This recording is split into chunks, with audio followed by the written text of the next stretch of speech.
पाप मोचनी एकादशी का महत्व। पाप मोचनी एकादशी भगवान विष्णु को समर्पित है। ऐसा माना जाता है कि इस एकादशी का व्रत करने से मनुष्य के सभी पाप नष्ट हो जाते हैं और जीवन में सुख, शांति और पुण्य की प्राप्ति होती है। पुराणों में कहा गया है कि जो भक्त श्रद्धा से इस व्रत को करता है और कथा सुनता है, उसे भगवान विष्णु की कृपा प्राप्त होती है। ये व्रत मन और आत्मा को शुद्ध करता है और जीवन के कष्टों को दूर करता है। पाप मोचनी एकादशी व्रत विधि। पाप मोचनी एकादशी के दिन प्रातः जल्दी उठकर स्नान करें और स्वच्छ वस्त्र धारण करें। घर के मंदिर में भगवान विष्णु या श्री हरि की प्रतिमा या चित्र स्थापित करें। फूल, धूप, दीप और तुलसी पत्र अर्पित करें। इसके बाद ओम नमो भगवते वासुदेवाय मंत्र का जाप करें। दिन भर व्रत रखें और भगवान विष्णु का स्मरण करें। संध्या समय आरती करें और व्रत कथा सुनें। अगले दिन द्वादशी तिथि पर विधिपूर्वक व्रत का पारण करें। पाप मोचनी एकादशी कथा। धर्मराज युधिष्ठिर बोले, हे जनार्दन, चैत्र मास की कृष्ण पक्ष की एकादशी का क्या नाम है तथा उसकी विधि क्या है? कृपा करके आप मुझे बताइए। श्री भगवान बोले, हे राजन, चैत्र मास के कृष्ण पक्ष की एकादशी का नाम पाप मोचनी एकादशी है। इसके व्रत के प्रभाव से मनुष्य के सभी पाप नष्ट हो जाते हैं और जीवन में सुख, शांति और पुण्य की प्राप्ति होती है। इस पाप मोचनी एकादशी के महात्म्य के श्रवण व पठन से समस्त पाप नाश को प्राप्त हो जाते हैं। एक समय देवर्षि नारद जी ने जगत पिता ब्रह्मा जी से कहा, महाराज, आप मुझसे चैत्र मास के कृष्ण पक्ष की एकादशी विधान कहिए। ब्रह्मा जी कहने लगे कि हे नारद, चैत्र मास के कृष्ण पक्ष की एकादशी पाप मोचनी एकादशी के रूप में मनाई जाती है। इस दिन भगवान विष्णु का पूजन किया जाता है। इसकी कथा के अनुसार प्राचीन समय में चित्ररथ नामक एक रमणीक वन था। इस वन में देवराज इंद्र गंधर्व कन्याओं तथा देवताओं सहित स्वच्छंद विहार करते थे।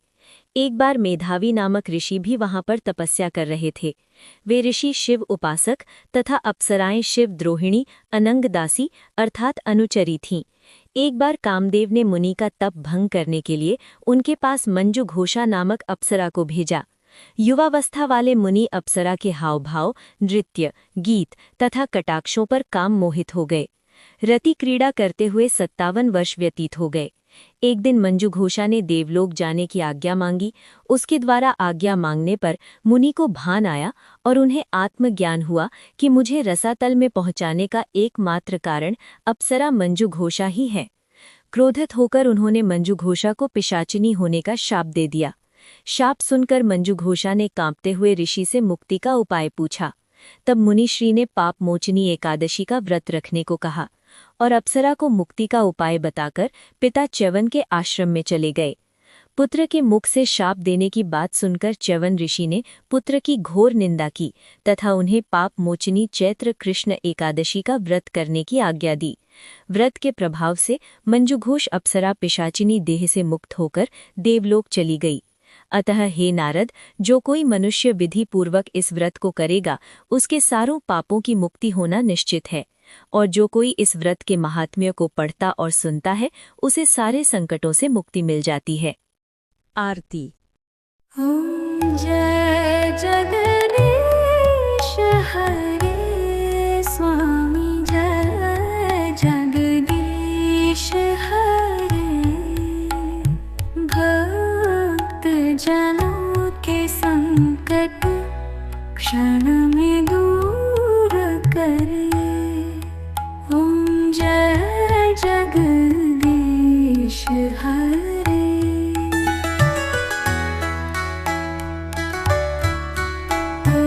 जो ध्यावै फल पावै, दुख बिन से मन का स्वामी, दुख बिन से मन का। सुख संपत्ति घर आवे, कष्ट मिटे तन का।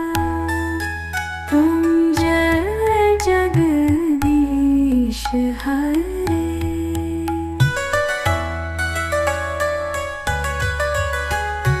मात पिता तुम मेरे, शरण गहूँ किसकी? स्वामी शरण गहूँ किसकी, तुम बिनु और न दूजा, आस करूं जिसकी। तुम जय जगदीश हरे।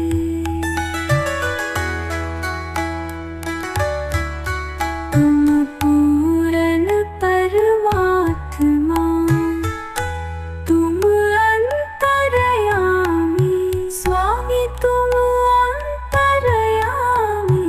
पार ब्रह्म परमेश्वर, तुम सबके स्वामी। तुम जय जगदीश हरे।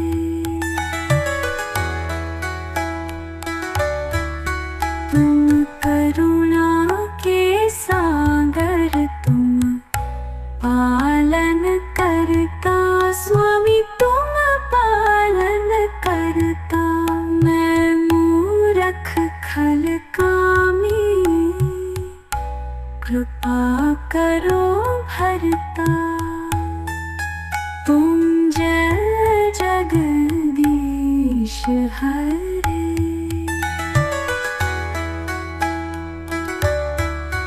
तुम हो एक अगोचर, सब के प्राणपति स्वामी, सबके प्राणपति। किस विधि मीनू दयामया, तुमको मैं कुमति।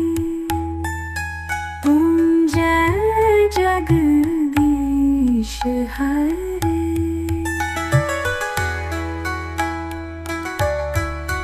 दीन बंधु दुख हरता, तुम ठाकुर मेरे स्वामी, तुम ठाकुर मेरे। अपने हाथ उठाओ, द्वार पड़ा तेरे।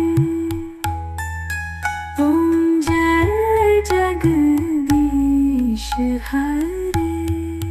ओम जय जगदीश हरे। ओम जय जगदीश हरे।